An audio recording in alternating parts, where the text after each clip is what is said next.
أعوذ بالله من الشيطان الرجيم بسم الله الرحمن الرحيم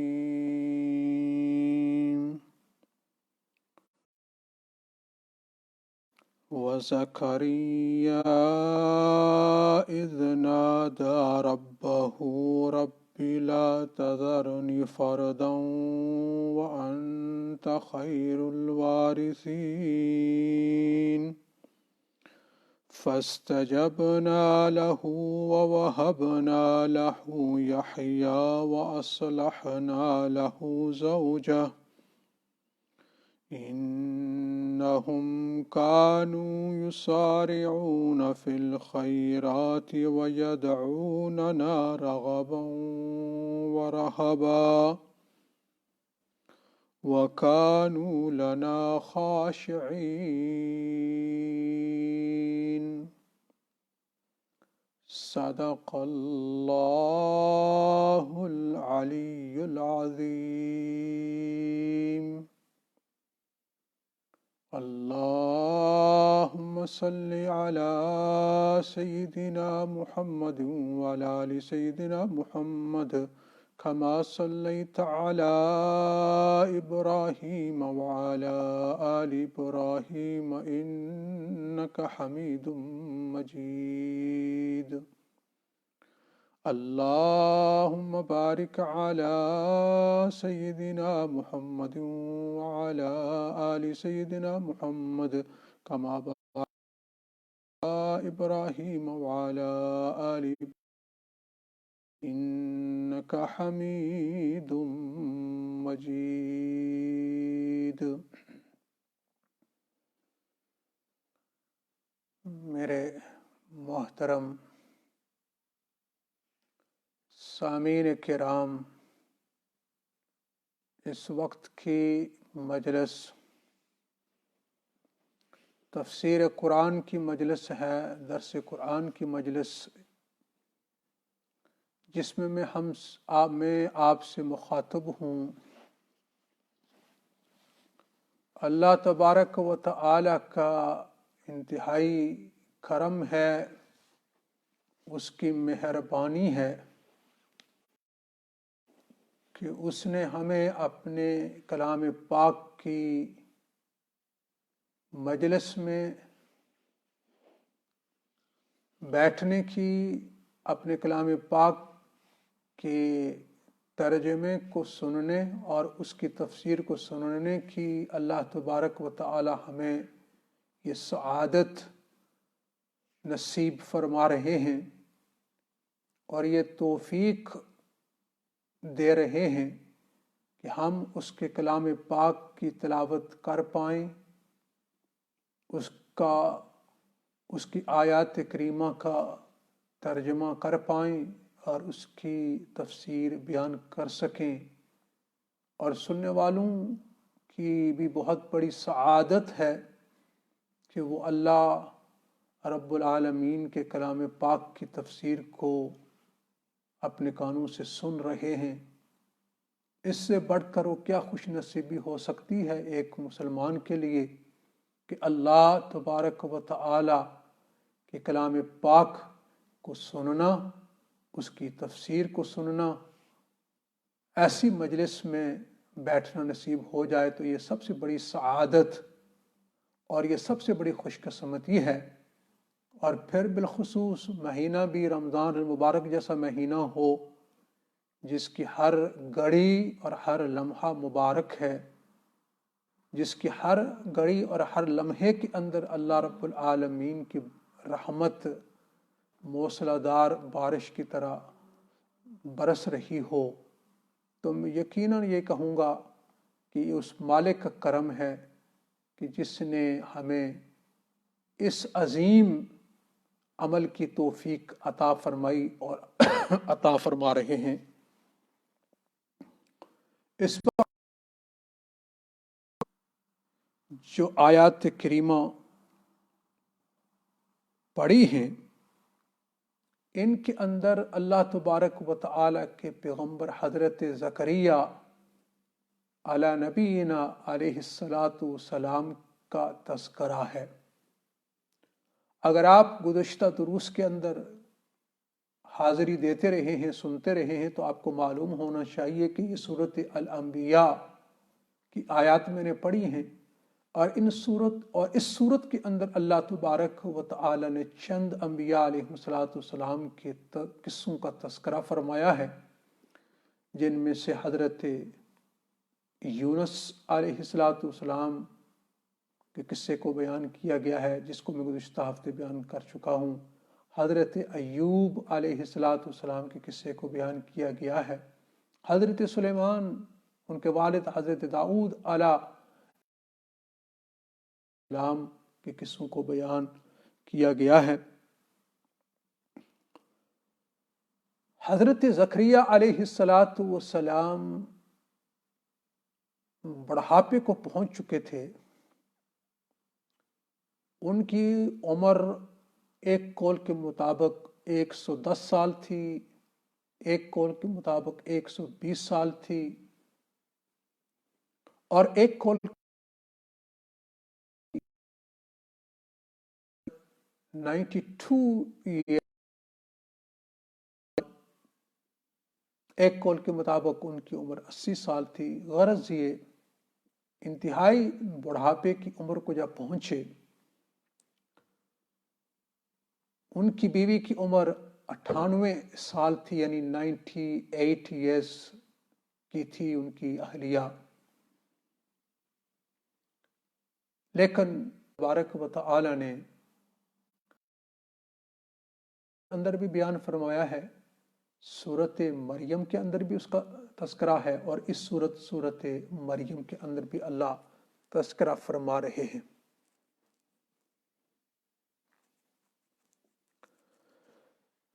حضرت زکریا علیہ السلام ہوں یا کوئی دیگر اللہ کا پیغمبر ہو، اللہ کے جتنے بھی پیغمبر گزرے ہیں، ان کو اللہ کی ذات پر اور اللہ تبارک و تعالی کی قدرت پر کامل یقین تھا۔ ان کو کبھی بھی اللہ رب العالمین کی قدرت کاملہ پر کبھی شک نہیں ہوا۔ حضرت زکریا علیہ السلام کو یہ تو اللہ کی ذات سے یقین تھا، اور اس کی قدرت کاملہ پر پورا اعتماد اور یقین تھا کہ اللہ تبارک و تعالیٰ کی قدرت سے کوئی چیز باہر نہیں ہے، وہ چاہے تو بڑھاپے کے اندر بھی اولاد عطا کر سکتا ہے۔ لیکن حضرت زکریا علیہ السلام کو دعا کرنے کی ہمت نہیں ہو رہی تھی، وہ اس لیے کہ انہوں نے اللہ تبارک و تعالی کی قدرت کا وہ کرشمہ نہیں دیکھا تھا کہ وہ عطا فرما دے۔ اب چونکہ حضرت زکریا علیہ السلام کی اہلیہ جب تندرست تھی، جوانی میں تھی، اس وقت بھی وہ اولاد نہیں ہوئی، اللہ نے عطا نہیں فرمائی، اولاد کے قابل نہیں تھی، تو سوچا کہ جب اب بڑھاپے کو پہنچ چکے ہیں تو اللہ تبارک و تعالی اب یہ بے موسم اولاد مانگنا ہوگا۔ ایسی عمر کے اندر ہمت نہیں ہو رہی تھی دعا کرنے کی، جبکہ یہ اللہ تبارک و تعالی کی ایسی قدرت کا ابھی تک مشاہدہ نہیں کیا تھا۔ اور انسان کی فطرت ہے کہ جب کسی چیز کا مشاہدہ کر لیتا ہے تو اس کی ہمت بڑھتی ہے، حوصلہ افزائی ہو جاتی ہے۔ تو حضرت زکریا علیہ السلام کو ہمت نہیں ہو رہی تھی، لیکن پھر ایک ایسا موقع آیا کہ حضرت زکریا علیہ السلام کو اولاد کی دعا کرنے کی ہمت بڑھی، ہمت ہوئی، حوصلہ ہوا کہ نہیں، اب میں نے اپنے رب سے دعا مانگنی ہے اولاد کے لیے۔ وہ کب ہوا؟ وہ موقع کب آیا؟ وہ موقع اس وقت آیا جس وقت حضرت مریم علیہ السلام اپنی ماں کے پیٹ میں تھی۔ ان کی والدہ نے منت مانی تھی کے یہ ہوتا تھا، ان کی عبادات میں سے ایک عبادت یہ بھی ہوتی تھی کہ وہ اپنی اولاد میں سے کسی کو اللہ تبارک و تعالی کے لیے وقف کر دیا کرتے تھے اور اپنی اس اولاد سے کوئی بھی دنیاوی کام نہیں لیا کرتے تھے۔ یہ ان ایک عبادت کا طریقہ تھا کہ اپنی اولاد میں سے کسی کو اللہ کے لیے وقف کر دیا جائے۔ اب اس اولاد سے، اس بیٹے سے کوئی بھی دنیاوی کام نہیں لیا جاتا تھا، وہ اللہ کے دین کے لیے، اللہ کے لیے وقف ہو جایا کرتا تھا۔ پوری زندگی اس کی اسی میں، جس وقت کہ وہ حاملہ تھی، کہ میرے پروردگار میرے پیٹ میں جو کچھ ہوا میں یہ منت مانگتی ہوں کہ میں اس کو آپ کے لیے وقف کر دوں گی۔ لیکن جب بیٹی پیدا ہوئی تو حضرت مریم کی والدہ کو یہ خدشہ ان کو ہوا کہ یہ بیٹی خدمت کیا کرے گی۔ میں اللہ کے گھر کے لیے وقف کرنا چاہتی تھی، لیکن وہ تو اگر بیٹا ہوتا تو وہ خدمت کرتا، لیکن یہ کہ شوہر حضرت عمران بیت المقدس کے امام تھے، لیکن دوران حمل جب کہ حضرت مریم پیٹ میں تھی، وہ اسی وقت اس دوران ان کا انتقال ہو گیا تھا، وفات پا چکے تھے۔ تو حضرت مریم کی والدہ حضرت مریم کو بیت المقدس کے اندر لے کر آئی، اور اس وقت بیت المقدس کے جتنے بھی عابدین،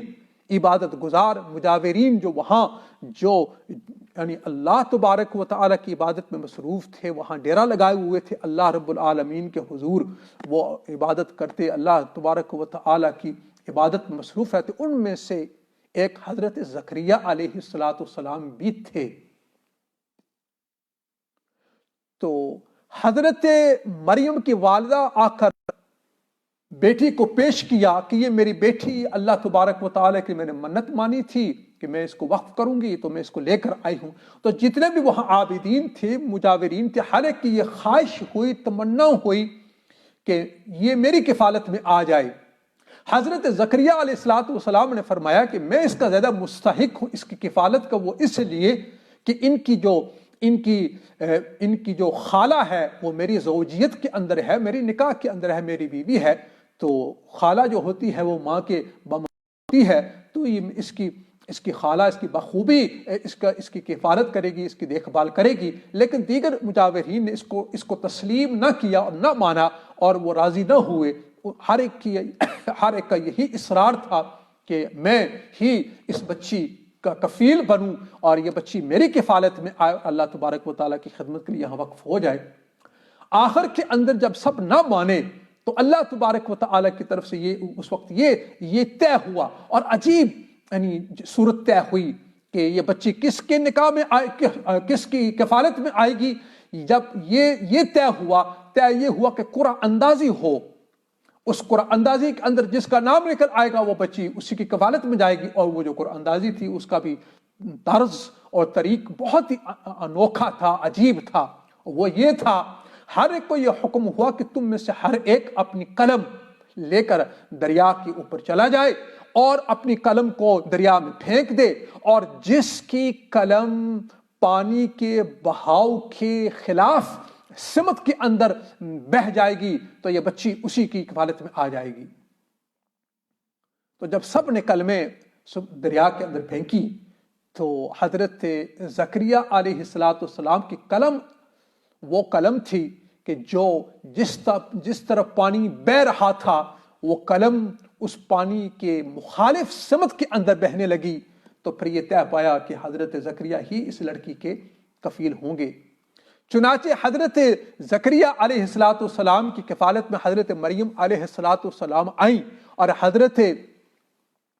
ایک روایت میں تو یہ ہے کہ حضرت زکریا نے ایک خاتون کو بھی رکھ لیا تھا ان کی دیکھ بھال کے لیے، اور حضرت مریم کی وہ کفالت کرنے لگے۔ ایک کمرے کے اندر حضرت مریم علیہ السلام کو رکھا گیا، اور حضرت زکریا علیہ السلام جب بھی وہاں سے نکلتے باہر تو حضرت مریم اندر ہوتی، تو باہر سے اس کمرے کے دروازے کو قفل لگا دیتے، تالا لگا دیتے اور چلے جاتے۔ جب واپس آتے تو وہاں کیا دیکھتے کہ وہاں بے موسمہ پھل دیکھا کرتے تھے۔ گرمی ہے تو سردی کا پھل، سردی کا موسم ہے تو گرمی کے موسم کا پھل دیکھتے تھے۔ تو اس وقت جب حضرت زکریا علیہ السلام نے اللہ رب العالمین کی قدرت کا یہ کرشمہ دیکھا کہ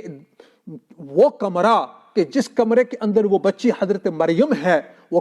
کمرہ بھی بند ہے، اس کمرے کے اندر داخلہ سوائے حضرت زکریا کے اور کسی کا ہو نہیں سکتا، اس کمرے کا دروازہ بند ہے، قفل لگا ہوا ابھی بھی حضرت زکریا ہی کے پاس ہے، کوئی بھی نہیں جا سکتا۔ تو حضرت زکریا جب گھر واپس آتے کمرہ کھولتے تو وہاں پھل پاتے،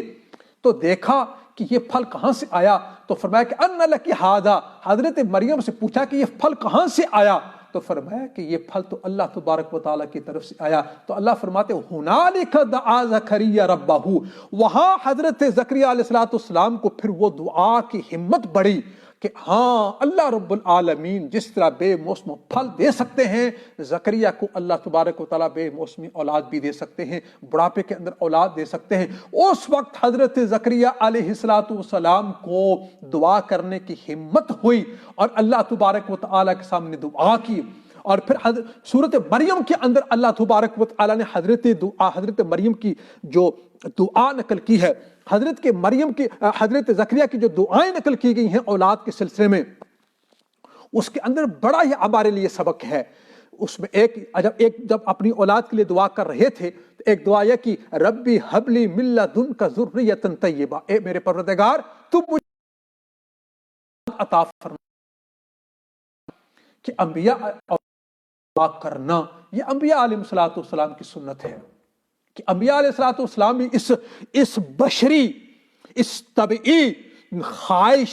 اور تمنا سے وہ خالی نہیں تھے، اس مزاج سے وہ بھی خالی نہیں تھے، ان کو بھی اولاد کی تمنا ہوتی تھی۔ اور جتنے بھی نبی گزرے ہیں اللہ تبارک و تعالیٰ قرآن پاک کے اندر نبی کریم صلی اللہ علیہ وسلم کو فرمایا کہ آپ سے قبل جتنے نبی گزرے ہم ان کو صاحب اولاد بنایا، ان کی بیوی بچے تھے، تو مجھے اپنی پاس سے اپنے پاک ستھری فرما، نیک اولاد عطا فرما۔ یہاں سے سبق یہ ملا کہ جب بھی اولاد کے لیے دعا کی جائے، جس کسی کے ہاں اولاد نہیں ہے تو وہ اپنی اولاد کے لیے دعا کرے تو یہ دعا کرے یا اللہ تو مجھے اولاد عطا فرما جو نیک ہو۔ حضرت ابراہیم علیہ السلام نے جب اللہ سے دعا کی تھی تو یہی کہا تھا ربی حب لی من الصالحین، اور میرے پروردگار تو مجھے نیک فرزند عطا فرما۔ تو انبیاء علیہ السلام کی دعاؤں سے یہ معلوم ہوا کہ جب دعا کی جائے تو یہ دعا کی جائے کہ یا اللہ تو ہمیں نیک فرزند عطا فرما، نیک اولاد عطا فرما۔ اسی لیے اللہ تبارک و تعالیٰ قرآن پاک کے اندر ان لوگوں کی تعریف کرتا کے لیے جو اپنی بیوی بچوں کے لیے جب دعائیں کرتے ہیں تو یوں دعا کرتے ہیں ربنا ہب لنا من ازواجنا وذریاتنا قرۃ اعین واجعلنا للمتقین اماما، اور ہمارے پروردگار تو ہمارے بیوی بچوں کو، ہماری اولاد کو، ہماری بیویوں کو تو ہماری آنکھوں کی ٹھنڈک بنا۔ حضرت حسن بصری فرمایا کرتے تھے کہ کسی کی بیوی یا کسی کے بچے اس کی آنکھوں کی ٹھنڈک کیا ہے، اس کی تعریف یہ کرتے تھے کہ جب کسی کی بیوی بچے اللہ کی اطاعت اور اللہ کی فرما برداری کے اندر لگ جائیں تو یہ بیوی بچے اس کے لیے اس کی آنکھوں کی ٹھنڈک ہیں۔ تو اللہ تبارک و تعالیٰ تعریف کر رہے ہیں کہ ان لوگوں کی، اپنے ان نیک بندوں کی اور اپنے ان فرما بردار بندوں کی جو یہ دعائیں کرتے ہیں کہ یا اللہ ہمیں نیک بیویوں اور نیک بچے عطا فرما جو ہماری آنکھوں کی ٹھنڈک ہوں۔ اسی لیے حضرت ام سلیم رضی اللہ تعالی عنہا اپنے بیٹے حضرت انس رضی اللہ تعالی عنہ کو جب وہ آپ صلی اللہ علیہ وسلم کی خدمت میں لے کر آئی تھی کہ یا رسول اللہ خدمت کے لیے قبول فرمائے، تو آپ صلی اللہ علیہ وسلم نے ان کو اپنی خدمت کے لیے قبول فرمایا۔ تو ایک موقع پر حضرت ام سلیم نے آپ صلی اللہ علیہ وسلم سے یہ فرمایا کہ یا رسول اللہ آپ میرے بیٹے انس کے لیے دعا فرما دیجئے۔ تو آپ صلی اللہ علیہ وسلم نے یہ دعا فرمائی تھی اللہم اکثر مالہ وولدہ وبارک لہ فیما آتیتہ، اور اللہ تو اللہم اکثر مالہ، اللہ تو اس کو زیادہ مال عطا فرما اور اس کو زیادہ اولاد عطا فرما، اور جو کچھ تو عطا فرمائے اس میں برکت ڈال۔ تو معلوم کیا ہوا یہاں آپ صلی اللہ علیہ وسلم کی دعا سے کہ کثرت اولاد یا کثرت مال، میں نے کثرت دولت کی دعا کرنا، مال کی دعا کرنا، یہ کوئی کبھی قباحت، اس میں کچھ قباحت نہیں ہے، کوئی اس میں برائی نہیں ہے، لیکن ساتھ ایک دعا کو ضرور دعا کی جائے کہ جب مال کے لیے دعا کی جائے، جب اولاد کے لیے دعا کی جائے تو یہ بھی دعا کی جائے یا اللہ جو مال تو عطا فرمائے اس میں برکت ہو، برکت والا مال کون سا ہے؟ وہ مال جو حلال ذرائع سے کمایا جائے وہ برکت والا مال ہے۔ مال کی برکت کیا ہے کہ اس مال کی زکوٰۃ نکالی جائے۔ مال کی برکت کیا ہے کہ اس مال کو نیکی کے کاموں میں خرچ کیا جائے، اچھائی کے کاموں میں خرچ کیا جائے، وہ مال کی وہ برکت والا مال ہے۔ تو آپ صلی اللہ علیہ وسلم نے اپنے خادم حضرت اللہ تو اس کو کثرت مال سے مالا مال فرما دے، تو اس کو دنیا اور آخرت کی دولتوں سے مالا مال فرما دے۔ اور پھر فرمایا کہ یا اللہ تو اس کو کثرت اولاد بھی عطا فرما، یا اللہ تو اس کو زیادہ اولاد عطا فرما۔ تو معلوم یہ ہوا کہ جب کسی کے یہاں اولاد نہیں ہے تو اولاد کے لیے دعا کر رہے ہیں، ہمیں نیک اولاد عطا فرما اور اس کے اندر تو برکت ڈالنا۔ اور جس کسی کی اولاد ہے تو وہ بھی یہی دعا کرے کہ یا اللہ تو ہماری اولاد کو نیک بنا، اور جو کچھ تو ہماری اولاد کو عطا فرمائے تو اس میں برکت عطا فرما۔ تو حضرت انس رضی اللہ تعالی عنہ کو نبی کریم صلی اللہ علیہ وسلم کی دعا کی بدولت لکھا ہے کہ ان کی اولاد جو ہے 100 کے قریب پہنچ چکی تھی، یعنی اتنی اللہ تبارک و تعالی ان کو اولاد عطا فرمائی بدولت دعائے رسول اللہ صلی اللہ علیہ وسلم کی۔ آپ صلی اللہ علیہ وسلم کی دعا کی بدولت اللہ نے ان کو اتنی کثرت سے اولاد عطا فرمائی۔ تو معلوم کیا ہوا اس حدیث سے، آپ صلی اللہ علیہ وسلم کی اس مبارک دعا سے یہ ہمیں معلوم ہوا پیسے کے لیے دعا کرنا، مال کے لیے دعا کرنا، اس میں کوئی قباحت نہیں، اس میں کوئی برائی نہیں۔ اولاد کے لیے دعا کرنا اس میں کوئی برائی نہیں، اولاد کے لیے پیسے کے لیے دعا کرنا اس کی کوئی برائی نہیں، لیکن ساتھ میں یہ بھی دعا کی جائے یا اللہ جو اولاد تو ہمیں عطا فرمائے، یا اللہ جو ہماری اولاد ہے، جو مال تو ہمیں عطا فرمائے اس میں برکت۔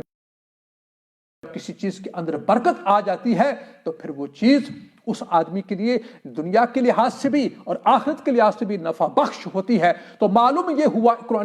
قرآنی قصوں سے اور قرآنی واقعات سے کہ نبی بھی اللہ تبارک و تعالیٰ سے اولاد کے لیے دعا کرتے تھے۔ تو حضرت زکریا علیہ السلام کی ایک تو یہ دعا تھی،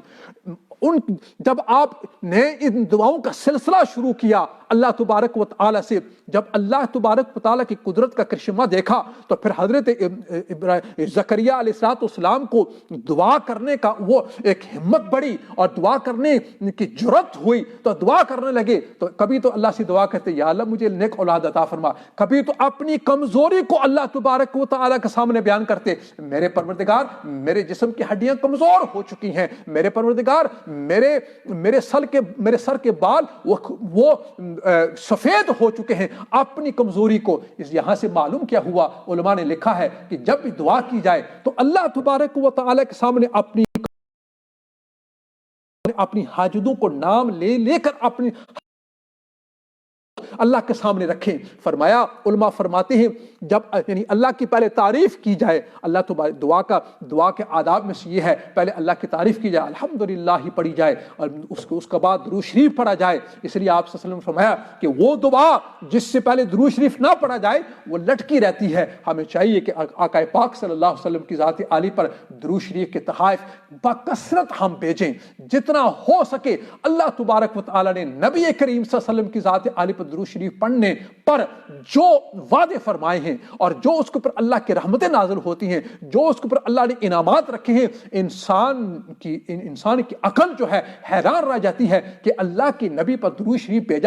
بھیجا جائے تو اتنا کچھ اللہ کی طرف سے ملتا ہے۔ تو ہمیں چاہیے کہ ہم درود شریف کی کثرت کریں، جب دعا کریں اللہ کی تعریف بیان کریں، درود شریف پڑھیں، اور پھر اپنی حاجات کو، اپنی ضروریات کو، اپنی کمزوریوں کو اللہ کے سامنے بیان کریں۔ اس لیے کہ جب اپنی کمزوریوں کو بیان کیا جاتا ہے، جب اپنی حاجات کو اللہ کے سامنے نام لے کر بیان کیا جاتا ہے تو اللہ کو انسان کی اپنے بندے کی یہ ادا بہت پیاری ہے۔ کیوں؟ اس لیے کہ بندہ اپنی عجز کا، اپنی کمزوری کا، اپنی محتاجی کا اللہ کے سامنے اقرار کر رہا ہے کہ میرے پروردگار میں بے بس ہوں، میں عاجز ہوں، میرے قبضہ قدرت کے اندر کچھ بھی نہیں ہے، سب کچھ تیرے قبضہ قدرت کے اندر ہے۔ تیری ذات کی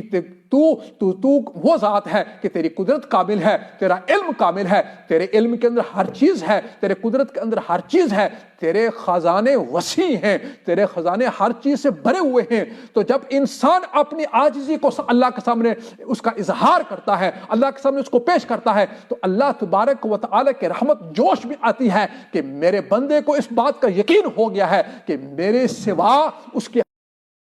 کرنے والا نہیں ہے، میرے سوا اس کی ضرورت کو پورا کرنے والا میرے سوا اس کی دعاؤں کو قبول کرنے والا کوئی نہیں ہے۔ اللہ کی رحمت جوش میں آتی ہے، پھر اللہ کا وہ بندہ جو اللہ سے مانگتا ہے اللہ تبارک و تعالیٰ اس کو عطا فرماتے ہیں۔ تو حضرت زکریا علیہ السلام نے جب اس انداز سے اللہ تبارک و تعالیٰ کے سامنے دعائیں کی کہ اللہ میں کمزور ہوں، میری ہڈیاں کمزور ہو چکی ہیں، اور پھر ایک تیسرا انداز بھی یہ اختیار کیا، فرمایا کہ یا اللہ تو یہاں اللہ تبارک و تعالیٰ فرماتے کیا، فرمایا کہ ربی لا تذرنی فردا، اور میرے پروردگار تو مجھے تنہا نہ چھوڑنا، مجھے اولاد عطا فرما، میں تنہا ہوں، میرے لیے کوئی سہارا بنا جس سے مجھے اولاد عطا فرما، میں تنہا ہوں، تاکہ اولاد کو دیکھ کر میری آنکھوں کو ٹھنڈک پہنچے، میرے دل کو تسکین پہنچے۔ تو فرمایا کہ وَأَنْتَ خَيْرُ الْوَارِثِينَ، تو وارثین میں سے بہترین وارث ہے، یعنی مجھے وارث عطا فرما۔ یہاں سے ایک بات یہ بھی معلوم ہوئی کہ انبیاء علیہ السلام، حضرت زکریا علیہ السلام نے سورۃ مریم کے اندر ذکر ہے کہ اللہ سے فرمایا کہ اللہ مجھے اولاد عطا فرما، یرثنی و یرث من آل یعقوب، او اللہ تو مجھے اولاد عطا فرما جو میری وارث بنے، آل یعقوب کی وارث بنے۔ کیا مطلب کہ نبی تو اپنے پیچھے دینار نہیں چھوڑتے، درہم نہیں چھوڑتے، مال نہیں چھوڑتے، پیسہ نہیں چھوڑتے، اس لیے نبی کریم صلی اللہ علیہ وسلم ان العلماء ورثۃ الانبیاء، جو علماء ہیں اللہ کے نبی فرماتے ہیں کہ وہ نبیوں کے وارث ہیں، اور فرمایا کہ وہ جو نبی ہوتے ہیں وہ اپنے پیچھے درہم نہیں چھوڑتے، وہ دراہم نہیں چھوڑتے، وہ کیا چھوڑتے ہیں، وَإِنَّمَا وَرَثُ الْعِلْمِ، وہ اپنے پیچھے علوم نبوت کو چھوڑتے ہیں۔ اور آپ صلی اللہ علیہ وسلم نے فرمایا کہ جو علوم نبوت کو حاصل کر لے اس نے بہت بڑی اللہ کی دولت حاصل کر لی ہے، اللہ کی بہت بڑی نعمت حاصل کر لی ہے۔ جو بھی علوم نبوت کو حاصل کرے، جو علم دین حاصل کرے، اس نے بہت بڑی اللہ کی نعمت کو حاصل کر لیا۔ تو نبی اپنے پیچھے وارث جو حضرت زکریا نے دعا کی وراثت کے لیے کہ اللہ تو میرا ایک وارث چھوڑ، کس چیز کا وارث بنے، یعنی جو نبوت علم تو نے مجھے عطا فرمایا ہے اس کا وارث بنے، وہ اللہ تو نے مجھے نبی بنایا ہے، اور علوم نبوت میں جو چھوڑ کر جاؤں وہ اس کا وارث بنے، اس علم کو لوگوں تک پہنچائے، آپ کے دین کو لوگوں تک پہنچائے۔ تو معلوم یہ ہوا کہ انبیاء علیہم السلام، اس لیے آپ صلی اللہ علیہ وسلم نے فرمایا تھا حدیث کے اندر کہ ہم اپنے پیچھے کوئی وارث نہیں چھوڑتے ہیں، یعنی ہماری وراثت نہیں چلتی ہے، ہم جو کچھ بھی چھوڑ جاتے ہیں وہ صدقہ ہوتا ہے۔ ہمارے پیچھے چھوڑا ہوا چیز، ہماری چھوڑی ہوئی چیز، ہمارے ترکے میں کسی وارث کو کچھ نہیں ملتا، وہ سب کے وہ صدقہ ہوتا ہے۔ تو حضرت زکریا علیہ السلام نے اللہ تبارک و تعالیٰ سے جو دعائیں کی، جو اولاد کے لیے دعا کی، اس کو مختلف انداز سے اللہ سے مانگا، اور اللہ رب العالمین کے سامنے مختلف انداز سے اس کو پیش کیا۔ جب اللہ تبارک و تعالیٰ کے سامنے اپنی عاجزی کو پیش کیا اور اللہ سے کہا کہ میں تنہا ہوں، مجھے اولاد چاہیے، جب اللہ کے سامنے اپنی کمزوری کو، اللہ کی تعریف بیان کی، تو اللہ تبارک و تعالیٰ کی رحمت جوش آئی، فرشتوں کو بھیجا، فرمایا کہ جا کر زکریا کو کہو کہ ہم تجھے خوشخبری دیتے ہیں کہ اللہ تبارک و تعالیٰ تمہیں ایسا بیٹا عطا فرمانے والے ہیں کہ جس کا نام، یعنی اللہ نے خود حضرت زکریا کے بیٹے کا، پیدا ہونے والے بیٹے کا اللہ نے نام بھی خود تجویز فرمایا کہ یا زکریا بشرک بغلام اسمہ یحییٰ، اور زکریا ہم آپ کو خوشخبری دیتے ہیں ایسے بیٹے کی کہ جس کا نام یحییٰ ہوگا۔ تو حضرت زکریا علیہ السلام کا یہاں قصہ بیان ہے کہ انہوں نے کہا کہ میرے پروردگار تو مجھے تنہا نہ چھوڑنا، اور تو وارثین میں سے بہترین وارث ہے۔ یہاں سے ایک اور بات معلوم ہوئی، حضرت انبیاء علیہ السلام کی نگاہ، ان کی نظر ہمیشہ اگر مرکوز رہتی تھی تو اللہ کی ذات کے اوپر رہتی تھی۔ آپ دیکھیے یہاں اللہ سے کہہ رہے ہیں کہ اللہ تو مجھے وارث عطا فرما، لیکن پھر کیا کہتے ہیں، بیٹا ہو یا نہ ہو میرے پروردگار تیری ذات تو وہ ہے جو باقی رہنے والی ہے، تو وارثین میں بہترین وارث ہے۔ اور اللہ جب سب کچھ ختم ہو جائے گا، اگر تو بیٹا عطا فرمائے گا، بیٹے کے اوپر بھی فنا آ جائے گی، لیکن تو وہ وارث ہے کہ یا اللہ تیرے پر کبھی فنا نہیں آنے والی، تیرے پر کبھی زوال نہیں آنے والا، تو خیر الوارثین ہے۔ یہ تھے انبیاء علیہ السلام کہ دنیا مانگ رہے ہیں، اولاد مانگ رہے ہیں، لیکن ان کی نظر پھر بھی اللہ کی ذات کے اوپر ہے کہ باقی رہنے والی ذات ہے تو وہ اللہ ہی کی ذات ہے۔ تو حضرت زکریا علیہ السلام نے اللہ تبارک و تعالی سے بیٹا مانگا تو اللہ تبارک و تعالی نے ان کو بیٹا عطا فرمایا۔ سبق ہمیں یہ ملا کہ جب بھی ہمیں کوئی مشکل پیش آ جائے، جب بھی ہم کسی ضرورت کے اندر پڑ جائیں، جب بھی ہماری کوئی ضرورت پیش آ جائے، جب بھی کوئی مصیبت آ جائے، جب بھی کسی آفت کا ہم سامنا کریں، تو پھر ہمیں اللہ تبارک و تعالی نے جو قرآنی واقعات بیان فرمائے ہیں، نبیوں کے واقعات کا جو نقشہ کھینچا ہے، اس سے ہمیں سبق یہ ملتا ہے کہ جب بھی کوئی ضرورت پیش آ جائے، آفت کا سامنا ہو جائے، پریشانی ہو جائے، تو پھر ہم اس وقت اللہ تبارک و تعالی کی طرف رجوع کریں، اللہ کے سامنے ہاتھ پھیلائیں، اپنی عاجزی کو بیان کریں، اپنی کمزوری کا اظہار کریں، اللہ تبارک و تعالی کے سامنے اپنی ضرورت کو رکھیں، پھر دیکھیں کہ اللہ فرماتے ہیں ضرورت بس اس بات کی ہے، ضرورت اس بات کی ہے کہ ہم ہر طرف سے کٹ کر اللہ تبارک و تعالی کی طرف متوجہ ہو جائیں، ہر طرف سے کٹ کر اللہ سے دعائیں کرنے والے بن جائیں، ہر طرف سے کٹ کر ہم اللہ تبارک و تعالی سے باتیں کرنے والے بن جائیں، ہر طرف سے کٹ کر ہم اپنی لو اللہ سے لگا لیں، ہر طرف سے کٹ کر ہم اللہ تبارک و تعالی سے مانگنے والے بن جائیں۔ خصوص یہ مقدس مہینہ جو چل رہا ہے، یہ تو وہ مہینہ ہے کہ جس مہینے کے اندر اللہ تبارک و تعالی اپنی رحمت کے دروازے کھول دیتے ہیں۔ یہ تو وہ مہینہ ہے کہ جس مہینے کی جس گھڑی کے اندر، جس لمحے کے اندر مومن ہاتھ اٹھائے اللہ سے جو مانگے تو اللہ تبارک و تعالی اس کی دعا کو پر لبیک کہتے ہیں، اللہ تبارک و تعالی اس کو وہ دعا اس کی قبول فرماتے ہیں، اور جو مانگتا ہے اس کو عطا فرماتے ہیں۔ اس لیے نبی کریم صلی اللہ علیہ وسلم نے فرمایا کہ روزے دار کی دعا افطار تک قبول ہوتی رہتی ہے، اس میں کوئی قید نہیں لگائی۔ جس وقت بھی روزہ دار دعا کرے گا اللہ تبارک و تعالی اس کی دعا کو شرف قبولیت عطا فرمائیں گے، اس کی دعا کو قبول فرمائیں گے۔ تو یہاں اللہ تبارک و تعالی نے، یہاں تک اللہ تبارک و تعالی نے چند نبیوں کا تذکرہ فرمایا، ان کے اللہ تبارک و تعالی نے ان کے قصے پر بیان فرمائے، میرے لیے کہ میرے لیے سبق ہو جائیں، آپ کے لیے سبق ہو جائیں، رہتی انسانیت کے لیے، قیامت تک آنے والی انسانیت کے لیے وہ اسے سبق لیں اور وہ اسے سبق سیکھیں اور اپنی زندگیوں کو سنوار سکیں۔ اللہ نے یہ قصے بیان فرمائے، اور اس کے بعد اللہ تبارک و تعالی فرماتے ہیں کہ ہم فاستجبنا لہ، ہم نے ان کی دعا کو قبول کیا، ووہبنا لہ یحییٰ، اور ہم نے ان کو یحییٰ عطا فرمایا، واصلحنا لہ زوجا، اور ہم نے ان کی زوجہ کو اس قابل کر دیا کہ وہ اولاد پیدا ہو سکے ان سے۔ انہم کانوا یسارعون فی الخیرات ویدعوننا رغبا ورہبا وکانوا لنا خاشعین۔ اللہ فرماتے ہیں یہ شخصیات،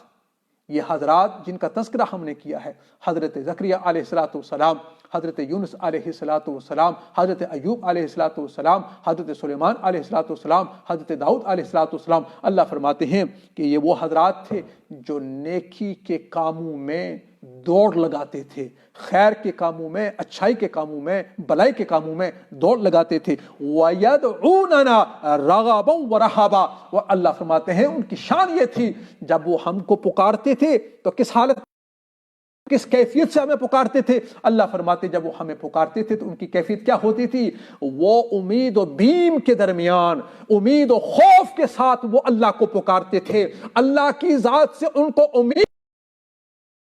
رہے ہیں ہمیں عطا ہوگا، لیکن ساتھ ہی ساتھ ان کو اپنے جو ان کے گناہ سامنے ہوتے ہیں تو وہ ان کو اللہ کی ذات سے خوف بھی ہوتا تھا۔ لیکن ذہن میں رکھیں انبیاء علیہ السلام وہ گناہوں سے معصوم ہوتے تھے، وہ گناہوں سے پاک ہیں، ان کو خوف اللہ کے عذاب کا رہتا تھا، ان کو خوف اللہ کی ذات کا رہتا تھا، یعنی جب وہ دعائیں کرتے تھے ان کو اللہ کی ذات سے امید بھی ہوتی تھی، ڈر بھی ہوتا تھا، کہیں جس طرح ہمیں مانگنا چاہیے، جس طرح ہمیں اللہ کی عبادت کرنی چاہیے، کہیں کما حق ہو ہم نے اللہ کی عبادت میں کوتاہی تو نہیں کی، اس کا خوف ان کو لگا رہتا تھا۔ اور ہم جب دعا کریں تو ہمیں اللہ کی ذات سے امید بھی ہونی چاہیے کہ یا اللہ ہماری دعاؤں کو قبول کرے گا، لیکن ساتھ ہی ساتھ ہمیں اپنے گناہوں کو سامنے رکھ کر یہ ڈر بھی ہونا چاہیے کہیں ہمارے گناہ ہمارے درمیان اور ہماری دعاؤں کے درمیان، یعنی ہمارے گناہ اللہ کی رحمت اور ہماری دعاؤں کے درمیان کہیں آڑ نہ بن جائیں، کہیں آڑ نہ بن جائیں، کہیں حائل نہ ہو جائیں۔ جب یہ کیفیت ہو جائے گی، جب کسی کے اندر یہ کیفیت پیدا ہو جائے کہ اپنے گناہوں کو سامنے رکھ کر ڈرتا رہے اور اللہ کی ذات سے امید بھی رکھے، جب بھی ہم عبادت کریں تو یہ کیفیت ہونی چاہیے، اللہ کی ذات سے امید ہونی چاہیے کہ اللہ ہماری عبادت کو قبول کرے گا اور ہمیں اس پر ثواب بھی عطا فرمائے گا۔ ساتھ ہی ساتھ ہمیں یہ ڈر بھی لگا رہنا چاہیے کہ کہیں عبادت کرتے ہوئے کوئی کوتاہی تو نہیں ہو گئی، کما حق جس طرح ہمیں عبادت کرنی چاہیے اس طرح ہم سے عبادت نہیں ہو سکی، یہ ڈر بھی ہونا چاہیے۔ جب یہ کیفیت کسی کے اندر پیدا ہو جائے، خوف کی، امید کی، تو اللہ تبارک و تعالیٰ عبادت کو بھی قبول فرماتے ہیں، اللہ تبارک و تعالیٰ ایسے بندے اور بندی کی دعاؤں کو بھی قبول فرماتے ہیں۔ وَكَانُوا لَنَا خَاشِعِينَ، اللہ فرماتے ہیں یہ وہ حضرات تھے جو ہمارے سامنے دب کر رہتے تھے، خشوع کے ساتھ رہتے تھے، تواضع اور عاجزی، اللہ کے سامنے وہ دب کر رہتے تھے، اللہ کے سامنے وہ عاجز بن کر رہتے تھے۔ اور یہی بندے کی شان ہونی چاہیے کہ